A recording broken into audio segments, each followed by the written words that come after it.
So I believe we should start. And briefly, it's my pleasure to introduce Dr. Oliver Heydorn. Thank you for being with us. Dr. Heydorn is the founder and director of the Clifford Hugh Douglas Institute for the Study and Promotion of Social Credit. It is based in Ontario, Canada, but it works really globally with people anywhere who are advocating and implementing social credit. Dr. Heydorn studied biology first and then philosophy, and has a PhD from the Catholic Pontifical, that's the word, Pontifical University of Santiago, Chile. He taught at 3 different universities in 3 different countries before starting the Institute. And he's also the lead architect of an animated video series on Douglas social credit, which is on YouTube, and I'll try to post that on the chat as well. He has authored 4 books on Douglas social credit theory, and the titles of which I'm going to read for you, and they give you some idea, if you just listen, of the foci of Dr. Heydorn's work. Social Credit Economics, The Economics of Social Credit and Catholic Social Teaching, Social Credit Philosophy, and the last one that at least I know of is Lives of Our Own. The subtitle, Social Credit, Catholicism, and a Distributist Social Order. So thank you, Dr. Heydorn, both for attending other parts of this conference as well as for presenting to us now on how Douglas social credit can and will restore honesty and functionality to the financial system. So the Thank you very spotlight, much. yeah, is yours. Okay, I do have a PowerPoint, so we'll put it up. It is up. Okay, Yeah. can everyone see that all right? Yes. Yeah. Okay, great. Thank you very much, Lucille. I'm looking forward to introducing Douglas social credit as a monetary reform model to this AMI audience. Let's start with a shared truth. Both Douglas social creditors and AMI members agree that our economies are deeply flawed and that it is the financial system which bears much of the blame. Whether it's rising debt, economic instability, or unmet needs, despite abundant resources, the economy isn't serving the average person as well as it ought. This is why monetary reform is urgently needed. But what should reform look like? Different diagnoses lead quite naturally to different solutions. Today, I will walk you through the Douglas social credit model, its explanation for what's broken, its prognosis regarding the existing system, and its practical solutions by going through a series of questions. We'll also briefly compare these ideas to the AMI and AFJM proposals, such as those laid out in the NEED and AMRA Acts. First, an important clarification. Douglas social credit, which is based on the ideas of the British engineer, Major C.H. Douglas, born in 1879 and died in 1952, has nothing to do whatsoever with the Chinese style social credit surveillance system. The two are, in fact, opposites. The CCP system uses state control to monitor, judge, and then reward or punish the behavior of individual citizens. By contrast, Douglas social credit, or DSC for short, seeks to empower individuals, giving ordinary people, through a reformed financial system, the ability to hold governments, businesses, and institutions to account. DSC is all about freedom, not control, and was a significant worldwide movement, especially during the 1920s, 30s, and 40s. There was even a social credit-inspired bill introduced to the American Congress in 1932 called the Goldsboro Bill. It passed the House 289 to 60, but was defeated in the Senate. So the first question, what is monetary reform and why does it matter?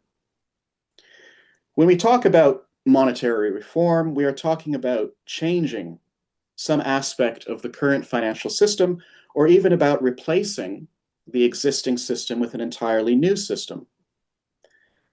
I want to make it clear right from the outset that from a DSC point of view, the financial system is broader than just the banking system. It encompasses the banking system, but it also includes the price system and the taxation system. The banking system deals mainly with the creation and destruction of money, mostly in the form of bank credit. The price system with the generation of costs and prices and the process of production and their liquidation upon consumption.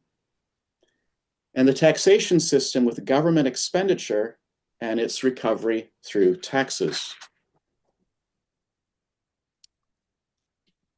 Just a few moments ago, I noted that both social creditors and AMI members agree that the reigning financial system is deeply flawed. But in what ways is it broken? From a DSC standpoint, there are two fundamental problems. There is, in the first place, what might be termed the equity problem. Many people, when they think of monetary reform, are concerned with questions of justice. Who benefits from money creation? Are some people benefiting disproportionately and at the illegitimate expense of others? Is the pattern of distribution regarding benefits and harms associated with money creation truly just, whatever your standard of justice might happen to be? Is there broad spectrum access and inclusion where the benefits are concerned?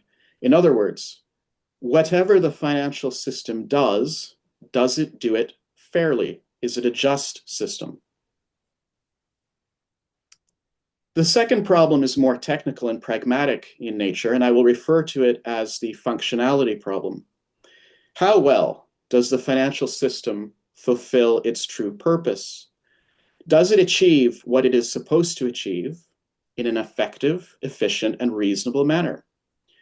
Does it deliver the practical results that we might rightfully expect from it? Since it is a core part of our basic societal infrastructure, is it working in a highly satisfactory manner in terms of performance, stability, and resilience? In other words, does the financial system do what it is supposed to do well? Does it work well? Now, I don't want to place these two problems in hermetically sealed containers because they are intimately related. There are technical or practical aspects to the equity problem, and there are justice-related aspects to the functionality problem. Nevertheless, they remain quite distinct.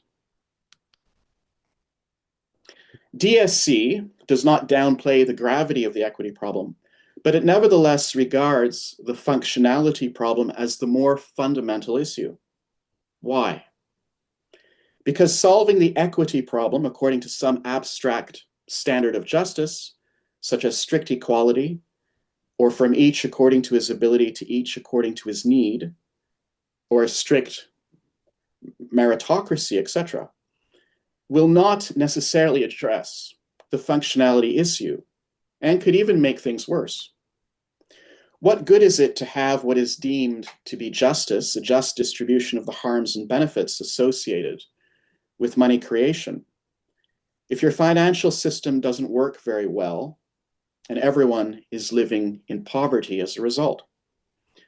Justice is not a sufficient condition for functionality. By contrast, if the functionality problem is solved appropriately, the equity problem will tend to resolve itself as a byproduct. Why? Because a system that works well, that is stable, resilient, and offers satisfactory results to its end users must embody some kind and measure of justice by its very nature. The fact that functionality is a sufficient condition for a viable form of equity, while the reverse is not true, helps to explain why DSC prioritizes the question of functionality. Because DSC is centered on this question of functionality, it also recognizes that monetary reform must reach beyond banking. According to the DSC diagnosis, the price system and the taxation system are also malfunctioning. Social credit therefore proposes that changes be made to all three components of the financial system. The second question, what is the purpose of the financial system and why does it fail to fulfill that purpose well? When we claim that the reigning financial system does not do what it's supposed to do well, two questions arise immediately. Firstly, what is the purpose of the financial system? And secondly, why does it fail to fulfill that purpose well? According to DSC, the true purpose of the financial system is to mobilize and regulate economic energy in such a way that the economy's useful productive capacity, what Douglas called the real credit of a society, can be fully actualized and distributed to consumers. In other words, the true purpose of the financial system is to serve as a dutiful handmaid to the real economy. Finance is not an end in itself, but rather a means to an end. But then, what is the purpose of the real economy? Douglas is unequivocal. The real economy exists for one purpose and one purpose only: to deliver the goods and services which people need in order to survive and flourish, and to achieve this with the least amount of labor and resource consumption. The economy does not exist for the purpose of creating jobs, multiplying figures in bank accounts, whether of profits or of wages, or to impose a moral discipline on the population. These things could be a means, a superabundant byproduct, or an incentive, but they are not the purpose. It's not why the economy exists in the first place. This brings us to the second question. Why does the financial system fail to fulfill its purpose? The easiest way to answer this is to say that the financial system fails because it is improperly designed. It's a design failure. If its purpose is to facilitate the full actualization of the economy's potential in view of the real demand, and with the least amount of trouble to everyone, it is not fit for purpose. However, if the de facto purpose of the system deviates from this, its true purpose, and aims instead to centralize wealth, power, and privilege in the hands of a few, the owners of the system, then we might say that the existing financial system is eminently fit for purpose. And that brings us back to the equity problem, but more on that later.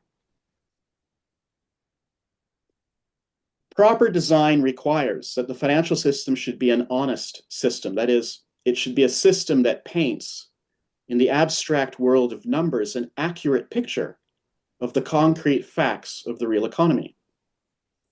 A helpful image here is to think of the financial system as a special kind of projector, one that casts a representation of the real economy onto a numerical screen, but a screen that also serves as an interface. You see, the financial system is not just representational, it is also operational. We depend on the financial image in order to interact with the real economy. When that projected image corresponds faithfully to reality, accurately reflecting our collective capacity to produce and consume, the economy can function smoothly. Goods and services can be produced in the required qualities and quantities and effectively distributed to all who need or desire them, while liquidating all the costs of production.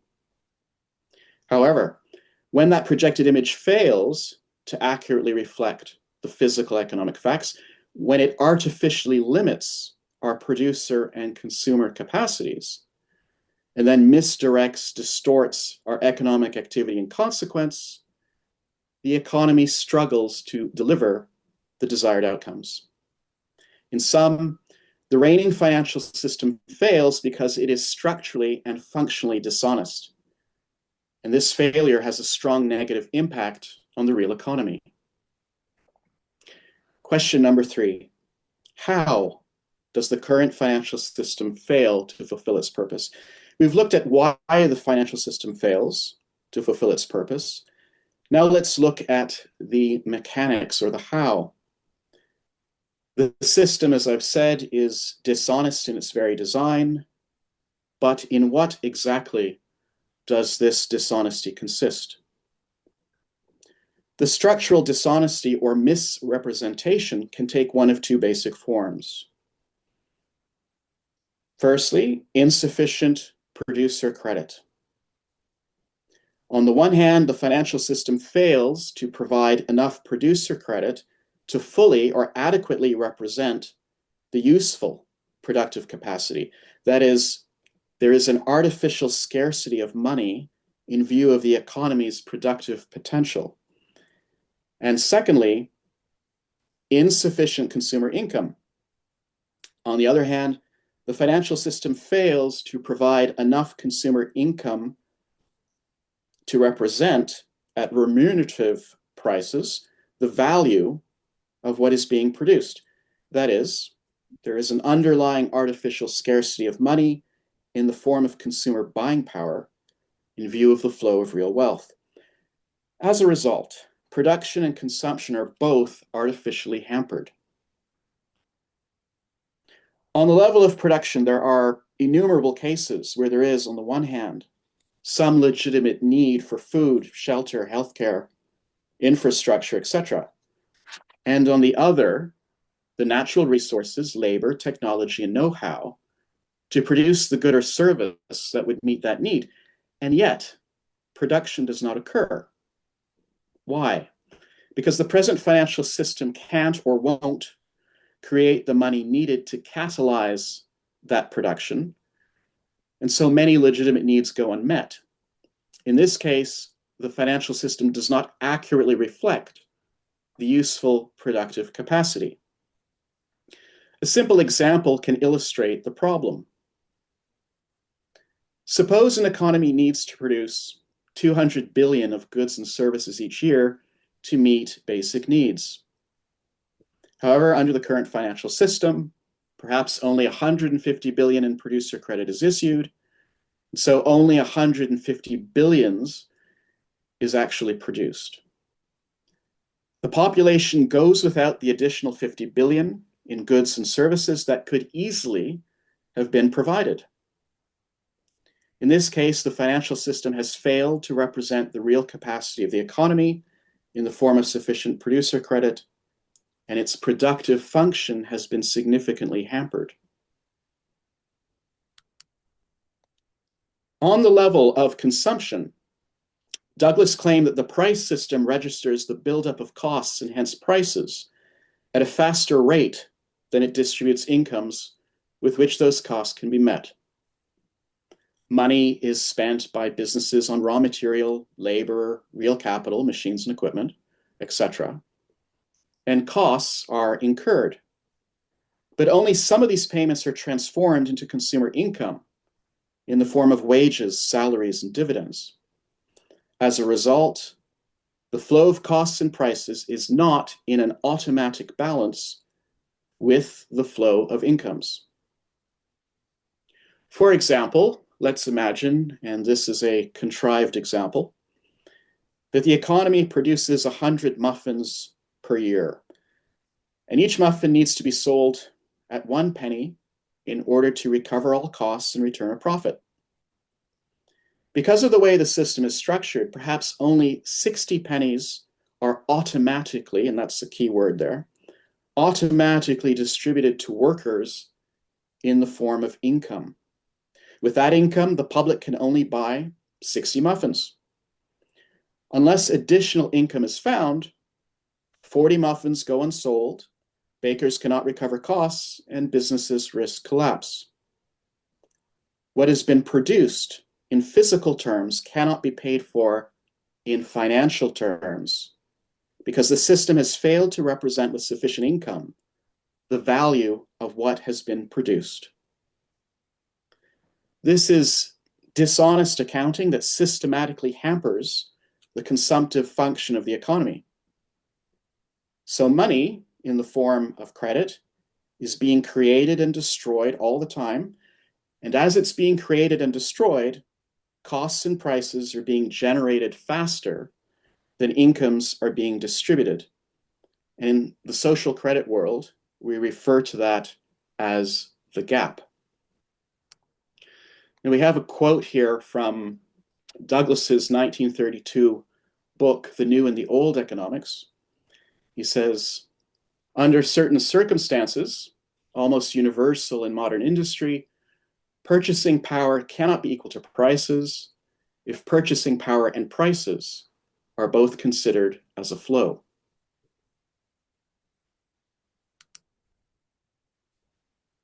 Now, I want to spend a bit of time examining the causes of the recurring price-income gap, and I want to make it clear that on Douglas's analysis, usury, which I would define as rent-taking in banking or monopoly profiteering, is not, according to Douglas, the main cause of the gap.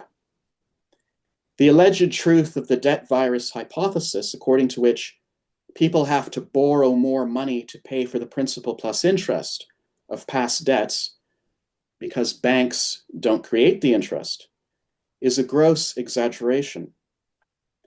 Banks also spend money into the economy with which a good portion of those interest payments can be made when they pay their operating expenses, when they distribute profits, and so forth.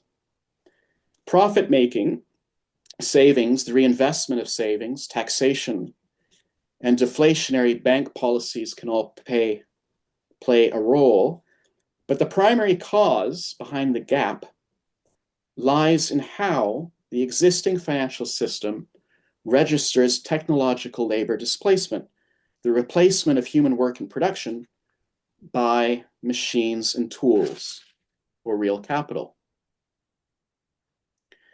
From 1800 to the present, the balance of productive effort has shifted dramatically. In 1800, around 45% of work was done by humans, 45% by animals, and 10% by machines. By 1900, machines supplied half of all work. By 1950, they supplied 80 to 90%. Today, machines provide 95 to 99%, while human and animal contributions are negligible in comparison. The dominance of mechanized labor in our current production system is overwhelming.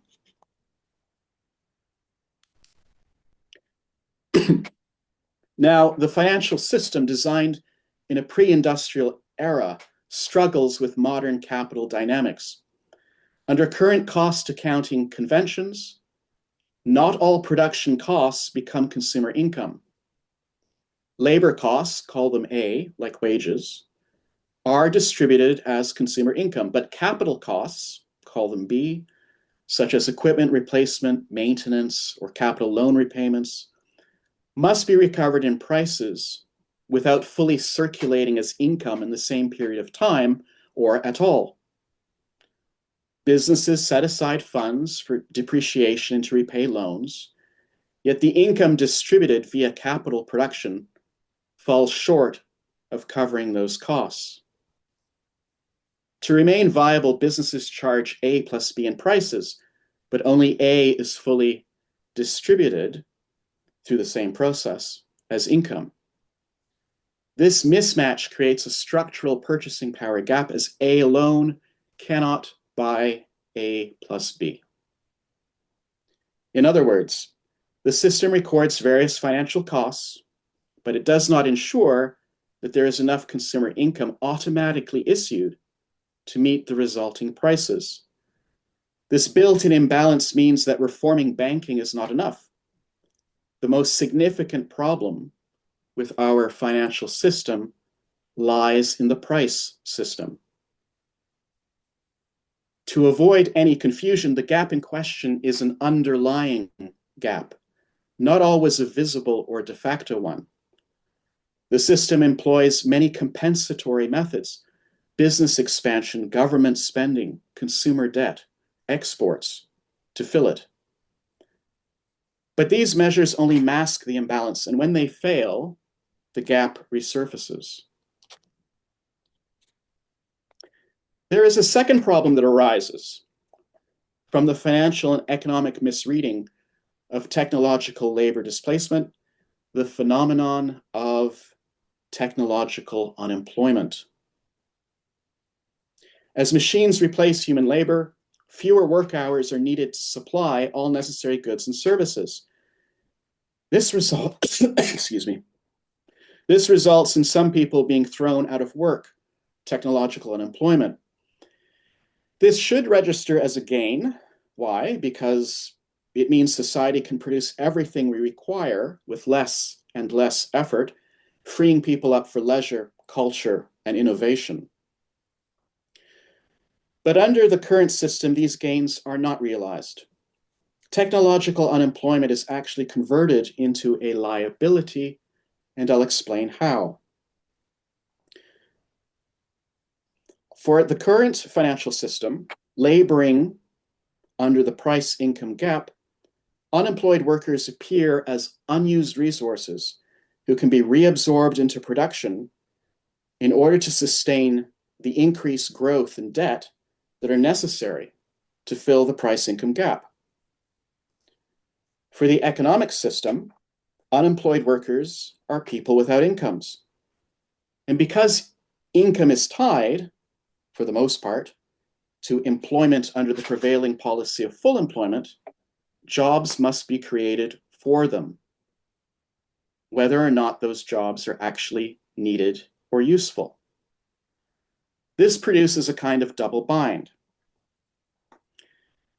On the one hand, if these technologically displaced workers remain unemployed, they will lack incomes, the gap will widen, and consumption will falter.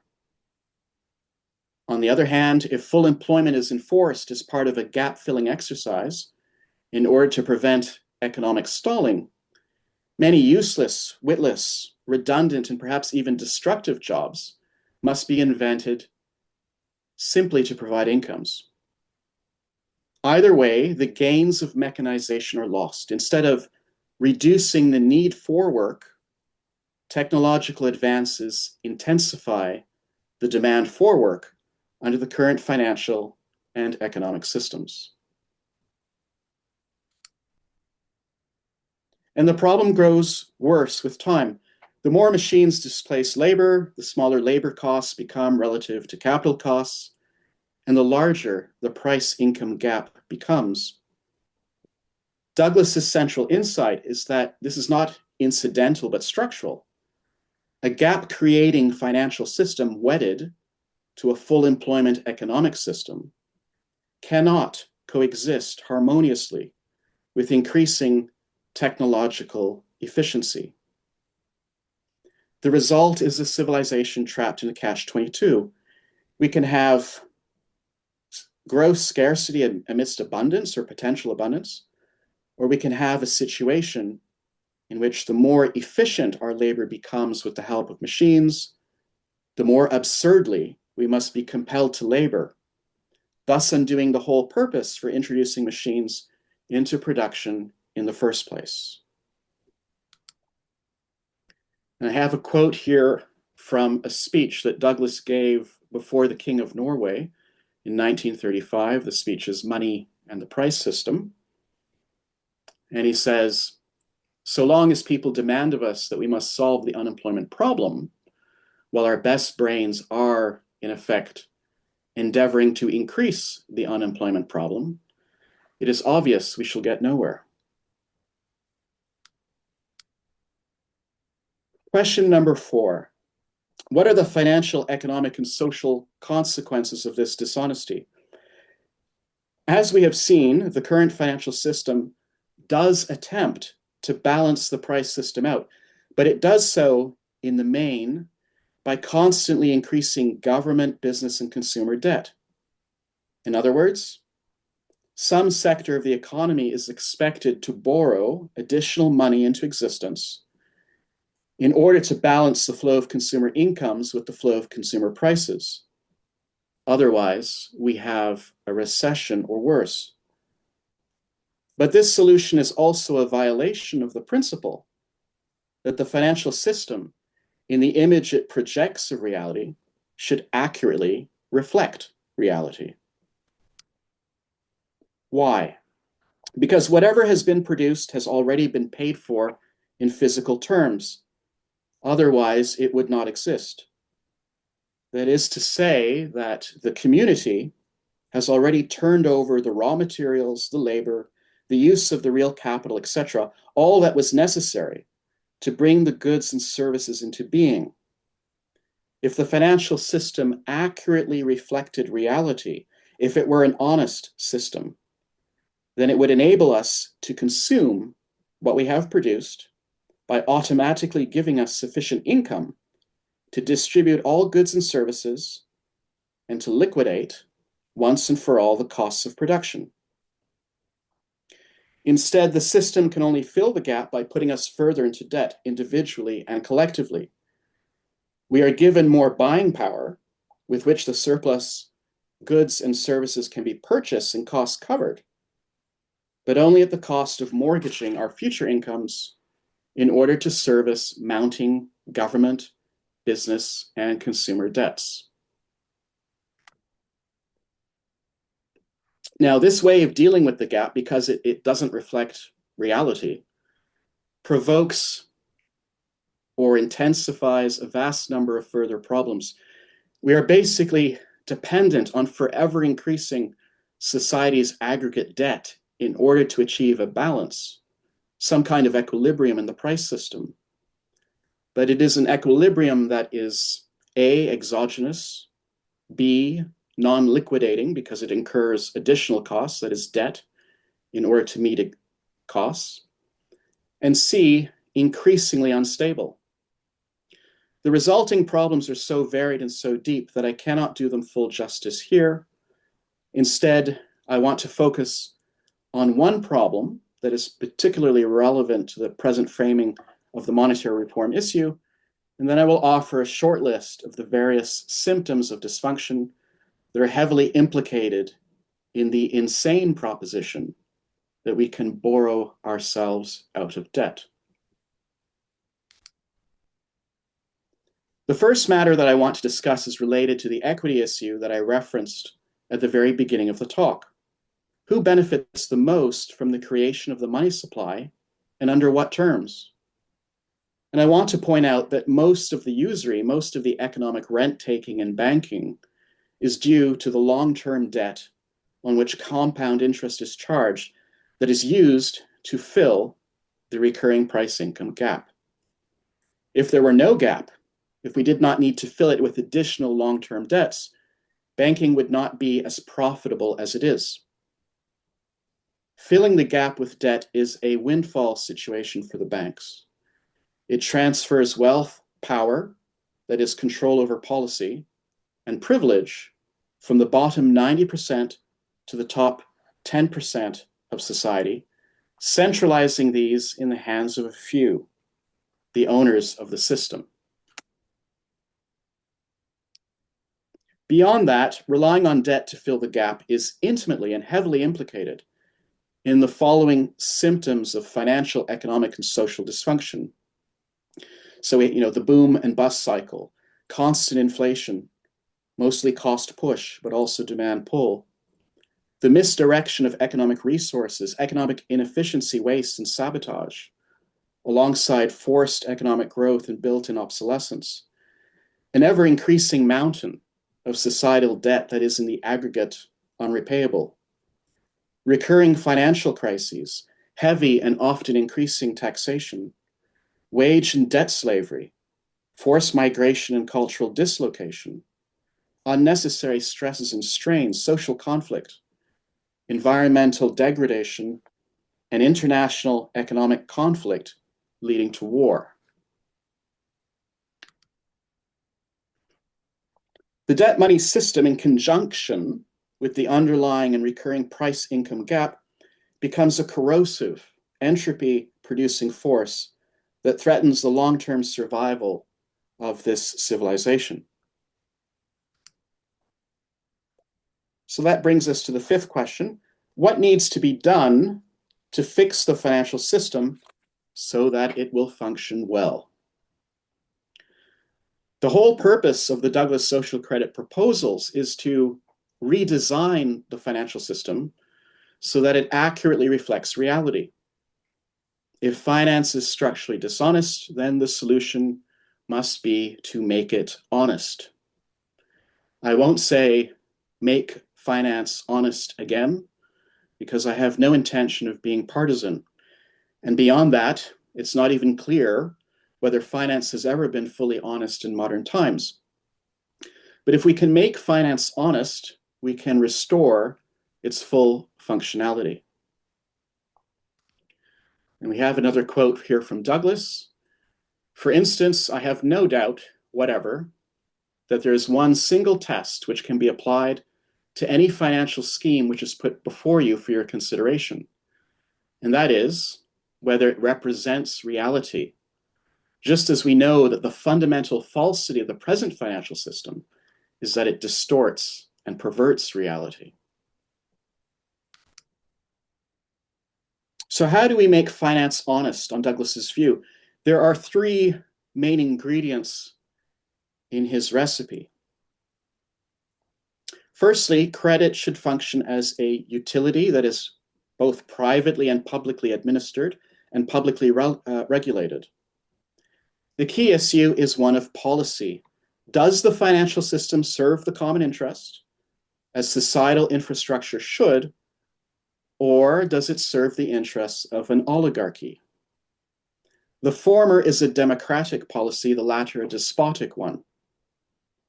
From a social credit perspective, the central issue is not simply who creates money or who directly benefits, but whether the financial system as a whole serves a democratic policy.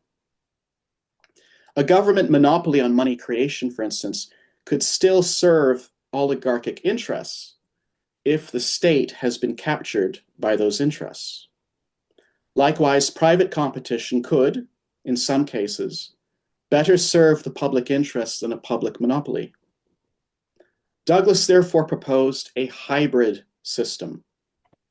A national credit office would oversee monetary policy in the common interest.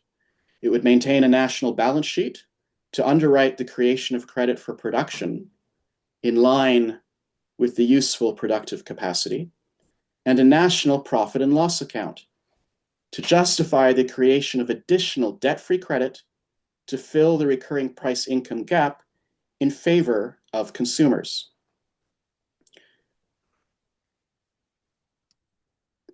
Private banks would continue to assess business viability and create credit for production, as they do now, but they would be under stricter regulation by the NCO. Douglas believed that sufficient private competition disciplines the allocation of productive credit and decentralizes decision-making, preventing waste and ensuring greater freedom. But the NCO, by issuing debt-free consumer credits, would break the monopoly private banks currently hold over credit creation. This hybrid of debt money and debt-free credit would transform the system from one that indebts society ever more deeply to one that balances production debts with sufficient cost liquidating income, reflecting reality in service to the common citizen. In other words, DSC would ensure that all excess or surplus production debts can be met with a sufficient flow of real income, a kind of perpetual and dynamic debt jubilee. The NCO would issue a national dividend, a periodic payment to every citizen, regardless of employment status. Pragmatically, this is required to supply the additional consumer credit needed for the economy to function, especially as technological labor displacement reduces incomes and people are thrown out of work. Ethically, it is justified because the main cause of the gap lies in real capital, the inventions, discoveries, and cultural heritage built up by past generations. This heritage belongs to all, not just a privileged few. Alongside the dividend, Douglas proposed a national discount or compensated price mechanism, a general reduction of retail prices funded by the NCO. Retailers would be reimbursed for the difference. The discount would be determined by the production-consumption ratio. The aim is to strip out purely financial costs from prices and align prices with the real costs of production. That is, the actual consumption of resources and depreciation of real capital used up in making goods. Under current accounting, we in effect pay twice for real capital, once for its production and again for its replacement. The compensated price would correct this, ensuring consumers pay only for what is actually consumed in production, not artificial financial charges. Whatever is physically possible and desirable should be financially possible. All that is required is to alter the financial system so that it accurately represents the physical facts and potential of the real economy. And we have another quote here from Douglas: "What is physically possible is financially possible." Douglas' social credit, by making creative use of the technical flaw in the price system, would transform society into a gigantic profit-sharing cooperative, and would do this without directly touching or interfering with private or corporate profits at all. All of the problems I had mentioned earlier, the long list of symptoms, including most especially the equity issue, the centralization of wealth, privilege, and power, would be resolved by the DSC remedial measures as a byproduct. Another quote from Douglas, he says, "Now, just as a man is taxed upon his assets and has to pay the tax in money, which is purchasing power, although those assets do not grow money, just so do the price values of industrial assets enter into the price of the goods which are sold. And the first objective of social credit is to provide sufficient money to meet these charges, which occur in ultimate products as a result of the existence of industrial assets." Okay, section 6, a few clarifying questions. I'll run through these pretty quickly. Isn't this just universal basic income? No, it's conventional UBI typically involves the redistribution of income via taxes or proposes to pay for the disbursement via an increase in public debt.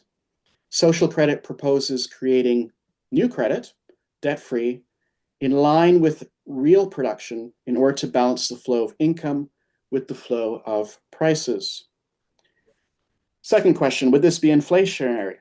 No, because the new money is tied directly to production, already completed and in reference to an existing gap. The compensated price also directly offsets inflation by reducing prices while maintaining producer margins. Beyond that, the dividend and the discount are to be issued in lieu of all the existing debt-based palliatives for dealing with the gap.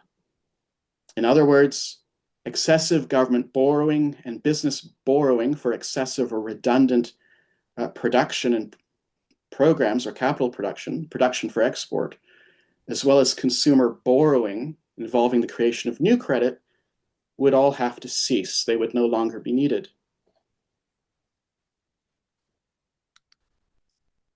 Third question, would people stop working?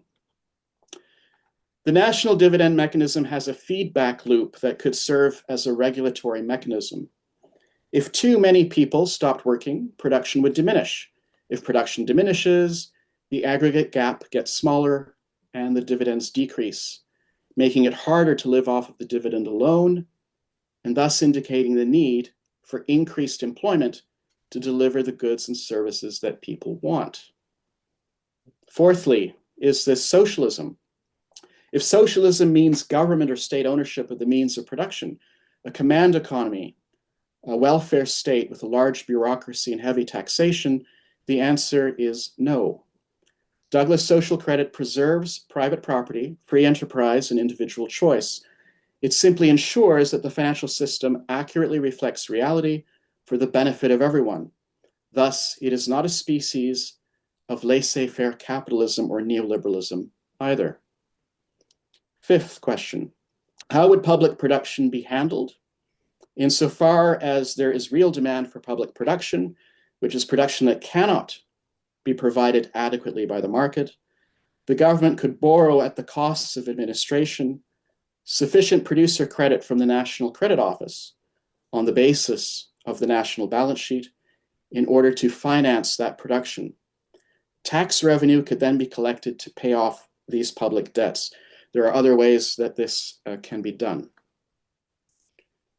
And this is the last section. Seventh question, how does DSC differ from AMI's proposals like the NEED Act? I want to bring the DSC model to bear on the AMI AIFJ model as laid out in the NEED Act and AMRA. As I understand this model, the fundamental premise is that the root flaw in the current financial system lies in the private control over money creation. This is regarded as inherently illegitimate and exploitative. The proposed remedy is to centralize the power of money creation, free of debt, in the hands of the state, and for the government of the day to spend this money into the economy by focusing on infrastructure investment and social programs. The private banking sector is significantly curtailed in its operations, and the locus of financial agency is moderately shifted from markets in favor of the government and its policy priorities.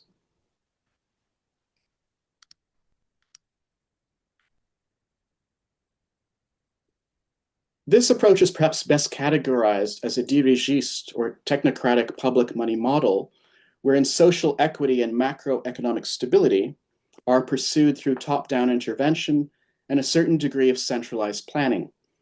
It contains a number of interesting ideas, and assuming it could be run by honest and competent experts and statesmen, it would likely be an improvement over the status quo. So the DSC model and the AMI-inspired models both agree that there are substantial equity and functionality problems where the current financial system is concerned, and that the creation and issuance of some kind and measure of debt-free money is essential for resolving these difficulties. Those are the major points of agreement. The DSC model differs, however, in the following ways. So these are various points of contrast. Focus.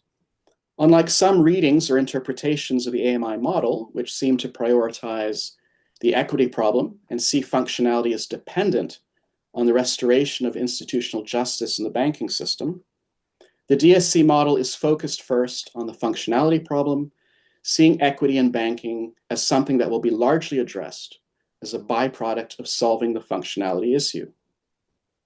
Second point of contrast, diagnosis. As far as that functionality problem is concerned, the DSC model is centered on the problems posed by the recurring price-income gap and technological unemployment, whereas the AMI model does not appear to explicitly or overtly recognize the gap or tech unemployment. Thirdly, money creation. To fill the gap in a way that properly balances the price system, DSC would have a national credit office measure the gap and create sufficient debt-free credit to fill it in lieu of additional debt. Private banks would continue, however, to create credit for productive purposes, not for purely speculative or extractive activities. The AMI model, by contrast, would replace all debt money with debt-free state money. Fourth, employment. To deal with tech unemployment, DSC would distribute a debt-free national dividend to each citizen and also lower prices via the debt-free national discount. DSC would also replace the current policy of full employment with a policy of the minimum employment necessary. The AMI model, as far as I can tell, is committed to full employment. Administration. The DSC model could be described as a double hybrid model. It combines both debt money in the form of producer credit for production and debt-free credit to balance incomes with producer debts, thereby resolving debt claims with sufficient income in every economic cycle. It also has a role both for the state and for private banks where money creation and issuances are concerned. The National Credit Office would be responsible for the debt-free inputs and for regulating the private banks properly, while the private banks would compete with each other where the allocation of producer credit to businesses are concerned. The AMI model seems to move more closely in the direction of a pure, more monopolistic model, where the state creates all money and the banks can lend for private production by obtaining enough money from various sources for that purpose. Policy. The DSC model, while relying on a certain degree of centralized administration, seeks to enfranchise the individual directly with buying power and choice. It is a bottom-up model, if you like. The AMI model, by contrast, appears to involve a greater degree of centralized administration, plus a substantial centralization of control over the initial issuance or allocation of money, with the intent that government spending on its policy objectives would trickle down for the benefit of the individual. Philosophy, finally, and this will help to explain some of the aforementioned differences that have been highlighted. The DSC model is based on a social philosophy that the individual is more important than the group, and that the group and group activity exists not for abstract collective objectives, but for the concrete benefit of the common individual first. This implies the decentralization of the power of money in favor of the common individual to the extent that this is compatible with a well-functioning financial and economic system. And I have related to this last seventh point of contrast a quote from Douglas. Consumer control of production is the only basis of freedom, and no method of obtaining consumer control has ever been tried with success, which did not ban state control of money and credit and include decentralized individual credit power. Lucille already mentioned the professionally animated series, which is available on YouTube. So I invite AMI members to explore further how DSC's focus on functionality can complement your equity-driven reforms, fostering a richer conversation so that there can be a brighter future for everyone. And we'll end on this quote from Douglas from his very first book, Economic Democracy, 1920.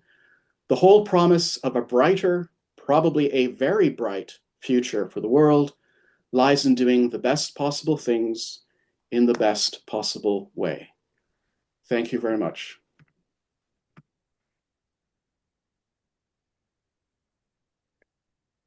I'll wait for Lucille. Yeah, that was very concise and both deep and broad. So thank you very much. That is an accomplishment.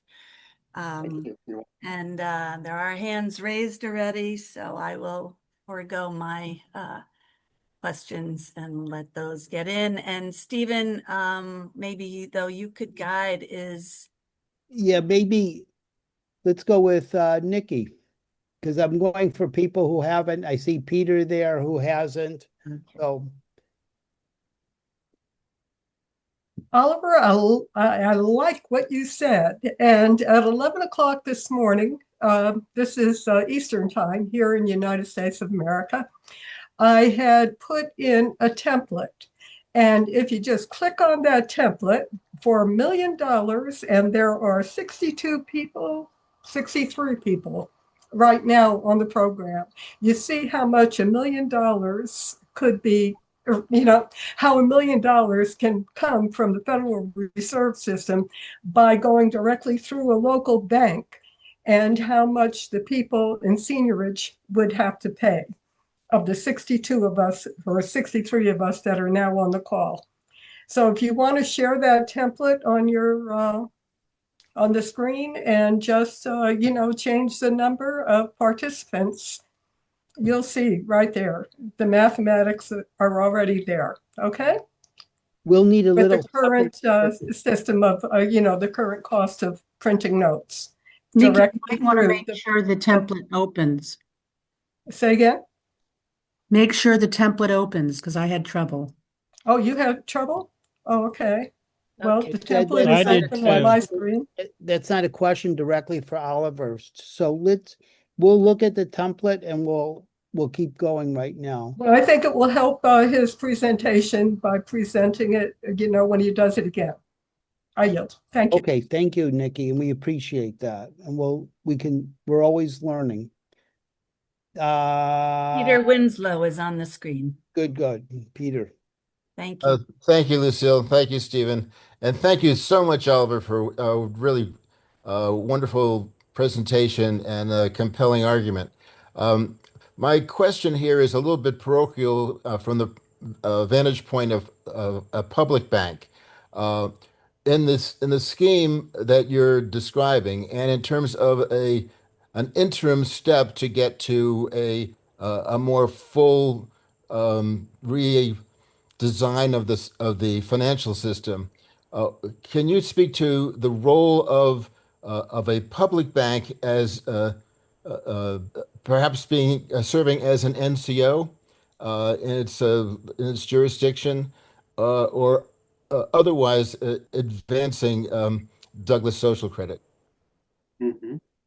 I think I could start off by saying that the NCO is a public bank. I mean, it's intended to serve as a public bank. But in terms of what do we do between here and there was a social credit government elected in the province of Alberta in 1935 during the Great Depression, and they made various attempts to try to implement various aspects of Douglas's ideas, but they were always thwarted or overturned by higher authorities, the courts, the federal government, the Privy Council, the imperial government, etc. But one of the things that they managed to do in Alberta was to create and it still exists to this day, a public banking system in the province, right? So I mean, it's quite the task to go from where we are to what Douglas envisaged, and so I'm all in favor of trying to improve the system as we can. It's not all going to happen at once. It's got to evolve, right? And certainly, I think public banks can play a role in that.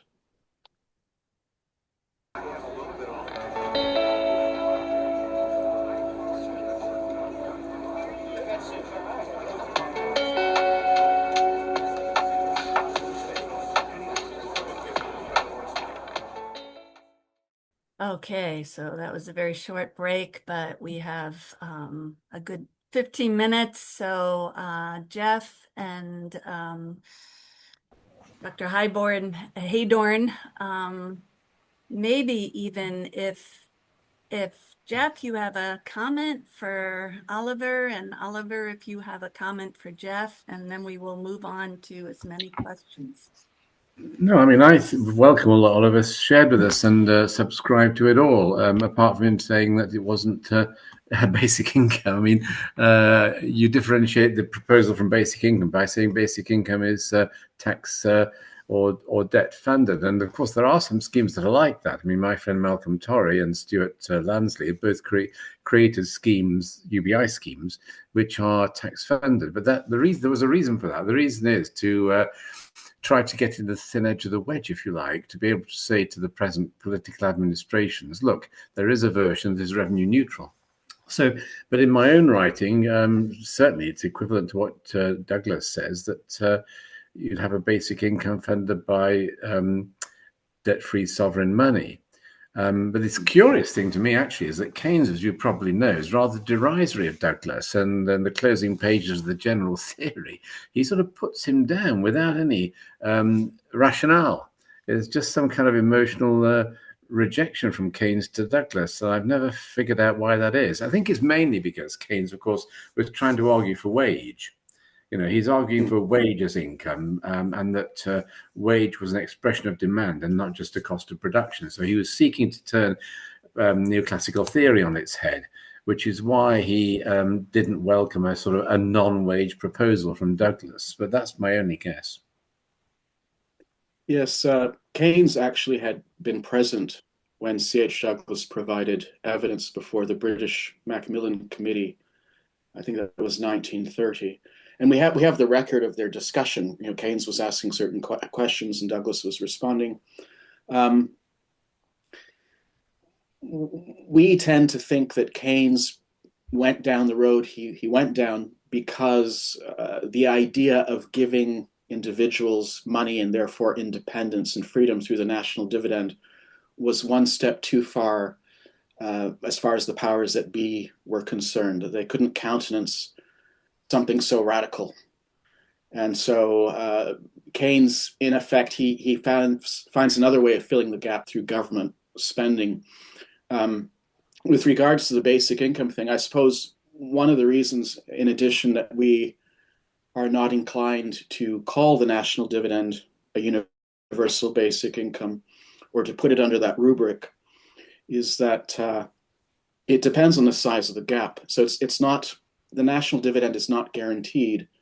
As I was saying in the presentation, if too many people decide, no, we're not going to work, we're just going to, we'll loaf, and production declines, then it will become more and more difficult to meet basic costs with the dividend. So the dividend is indexed to productivity. And in some cases, not all, but in some cases, UBI seems to have this idea of a guaranteed amount. And we say, well, it can fluctuate. It goes up and down depending on how well the economy is performing and what it can actually afford. Mm-hmm. Yeah, no, I agree. That's okay, John. Yeah. So one question. Are both of you familiar with this book by Macmillan, The End of Banking? I'm not.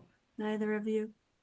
I would encourage you to look at it. They have a newer, this is 2014, but just as I listen to each of you, they have maybe a third variance. It's not basic income, it's not universal basic income. It's not, it's not even, I guess you use the term, Oliver, universal. They use the term unconditional income. And it's in chapter 10, a crucial, really their reform policy, but the difference, it's a monetary policy. Unconditional income is only a means to an end, the end being price stability. But it's universal in the sense that it goes to everybody when the purchasing power of money needs this new injection of money to keep it stable, and not across months and years, but across generations is their goal. And they basically call for the public organization of money and the private organization of credit, as in the borrowing, lending, investing of already existing money. I will stop there and bring Elizabeth to ask a question, unless either of you want to comment. You can do that first. Whoops. I think we lost others. anyhow, Elizabeth, go ahead with your question. Okay, well, basically, what I get from all those things is that our major problem is that all money is created with debt. And as the economy increases, we need more money. Now, what would be the mechanics of doing that? Like, I get every Christmas a nice Christmas card from our Prime Minister. Maybe there should be a $10 bill, a $100 bill in it, or whatever. So, as the economy increases, more money should be in circulation. But how are the mechanics of doing that? Would it just print cash and then distribute it to people? And one of my questions is, I know that Gaddafi distributed the profits from the oil to the people. How did he do it? Did he just hand out everybody money, or what is the mechanics of doing it? We can't, we can print paper money and give it to everybody. How can you do it? That's my question. Well, as far as the Douglas social credit proposals are concerned, the added money is in fact the dividend and the discount. So there are at least two ways that could be done. You could have a system of state-mediated credit creation, where this debt-free injection is provided through the banking system, or you could use what in AMI circles is termed public money, or something like the greenback money, where you are providing additional money through the state's power of coinage, essentially. And yeah, the basic idea from a DSC point of view anyway, is that the economy actually needs debt-free input. Yes. Because of the gap, we can't, if we didn't have a gap, if there wasn't the price income gap, you could run an economy on a debt-based system, and it wouldn't cause as many problems as it's causing. But because we have a debt-based system, the only way to fill a gap is to borrow more money into existence to meet existing production debts. And that obviously is a system that doesn't solve the problem, but merely kicks the can down the road. And it gets worse and worse over time. So bottom line from Douglas is that the economy and individuals and the whole society needs a debt-free input if you're going to have a debt money system at all. But how you do it? Do you just print paper money and give it to people? You can't just say to the banks, okay, here is government money, we put it in. How you physically do it? And that is my question. Why not? Well, Why can't you just have everybody's bank account and stick $1,000 in it electronically? But who puts it in? The government? Yeah. The government says, okay, here is $1,000. Yeah. Why not? That can be done? Yeah. The National Credit Office. Thank you, Elizabeth. So if you don't have a bank account, what happens? Oh, well, it would be a big incentive to get one, wouldn't it?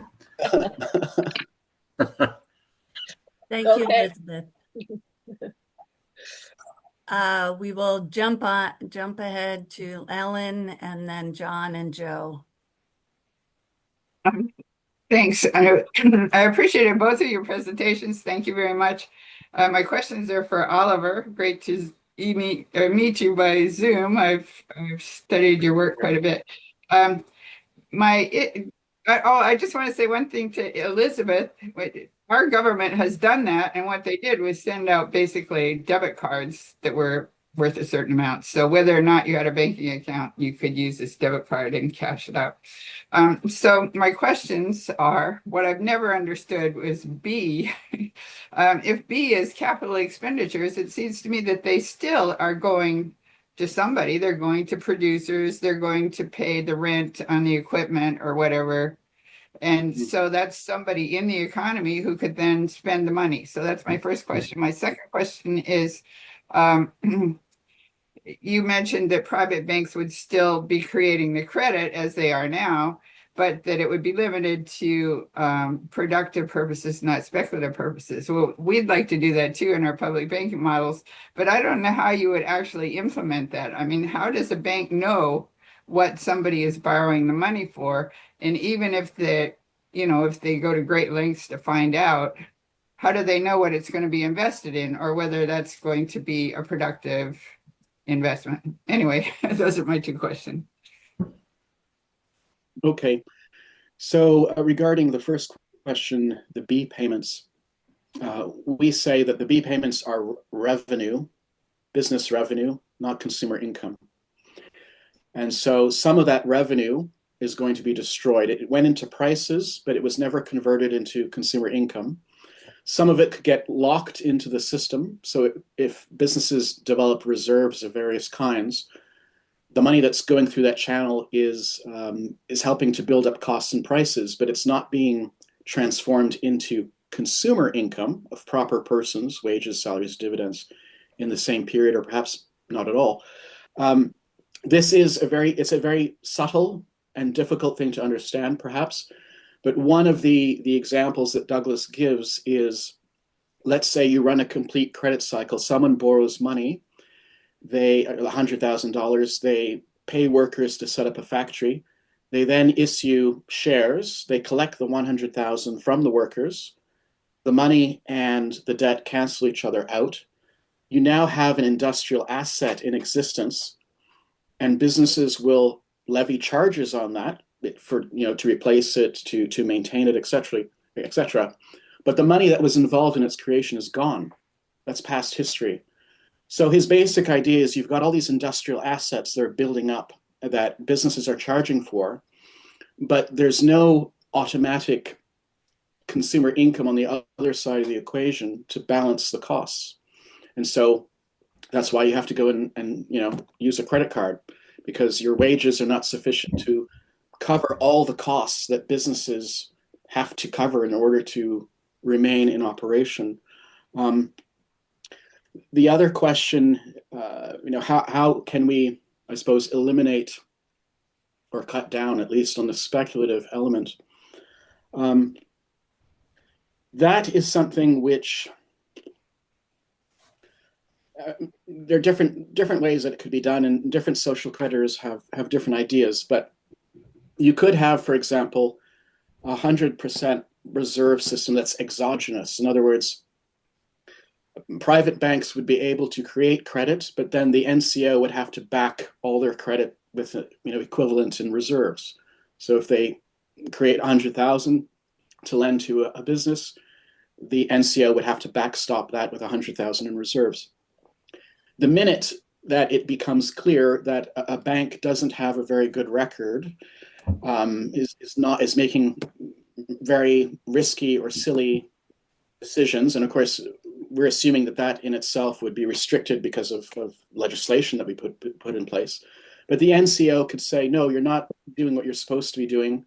No more. I'm not going to let you create any more credit because you've violated the terms of our agreement. And without the reserves, they wouldn't be able to continue. So Douglas said that private banks should be licensed, and to ensure that they're serving the common interest, common policy. And if it turns out that some bank is creating a problem, well, they can be sanctioned or they can be delicensed, I suppose. That's a very broad answer to your question, but okay. Yeah. Well, of course, banks would fail if they were making risky loans, et cetera, that didn't pay off. But I wouldn't call a productive loan just necessarily one that pays back. I'm talking about things like investing in hedge funds that are speculating. I mean, strictly betting on things that do not produce anything. They're just driving up the price of assets. Is there a way to limit that? I wish I knew of such a way. Mm-hmm. I suppose you could do it through legislation. Yeah. Well, that's I guess something. you haven't thought through it either. Well, Okay. Yeah, Thank you, Ellen. we will move on to John. Thanks, Ellen. Ugh, sorry, somebody else spotlighting. Thanks, John. Just very quickly to answer Ellen's question, it's only sociopaths who do the hedge fund stuff. So lock them up. The other thing that Douglas is proposing altogether, and I'm sort of just checking with you, is that the people have a say in the price structure. That the question is are the costs being externalized? And if they're being externalized, then you raise the price, and then you give people enough money to pay it. Mm-hmm. Do you know what I'm saying? Yes, yes. Under the existing system, goods and services that are cheaper have a double advantage. They have the natural advantage of, well, the fact that they're cheaper, but also there's the fact that people, maybe they would want other things, but they can't afford it, right? They'd have to go into debt in order to buy the things that they actually prefer.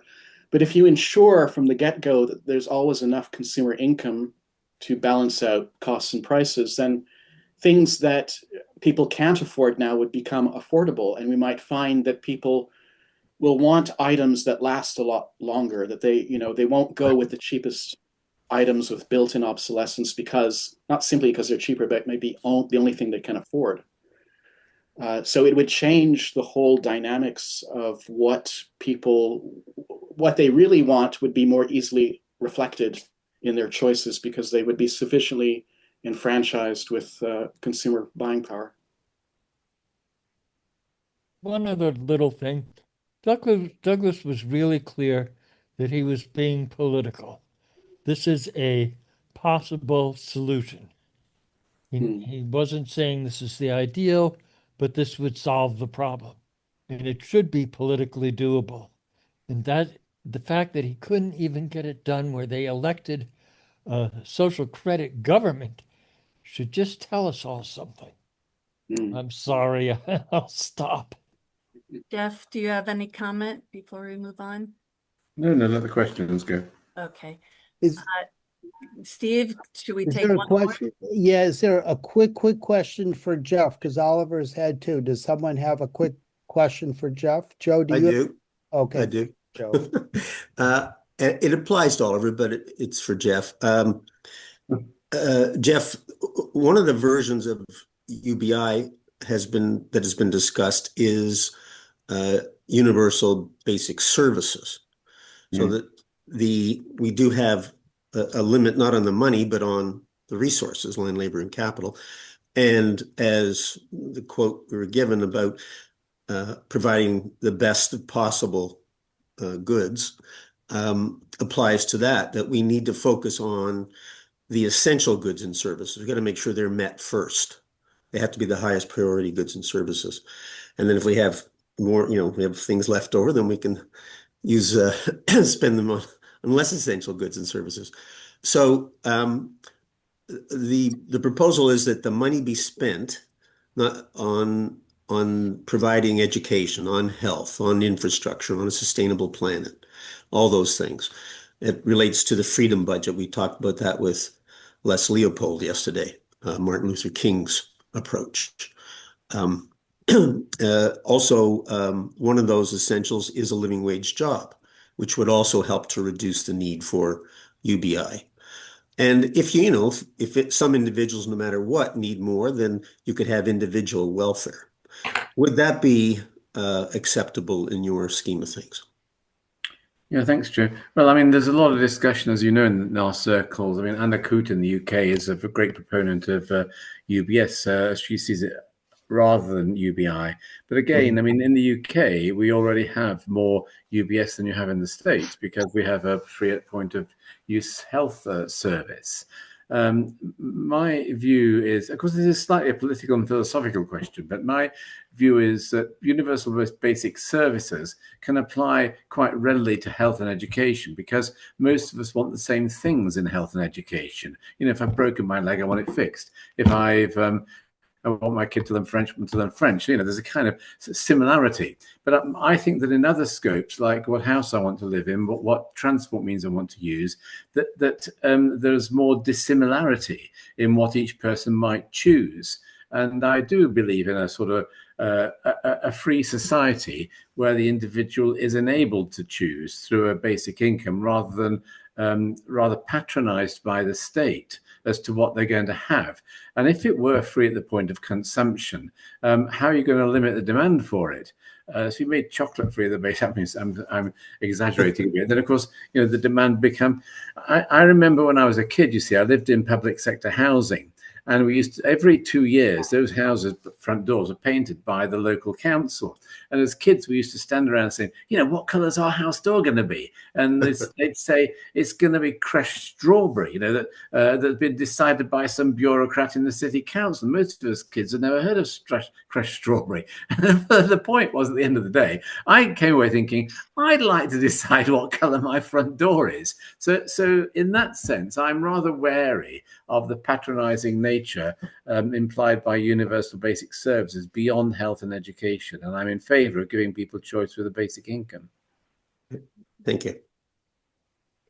Thank you to both of you for your presentations and your responses. What is maybe most exciting is that so many of us are doing serious work systemically and in the real world, and motivated by the common values that I think have been expressed. So keep up the work and keep in dialogue with each other and with us, and maybe our grandchildren or their grandchildren will actually have a sustainable, just, peaceful, flourishing, not simply surviving life within this planet to live. Agreed. So thank you.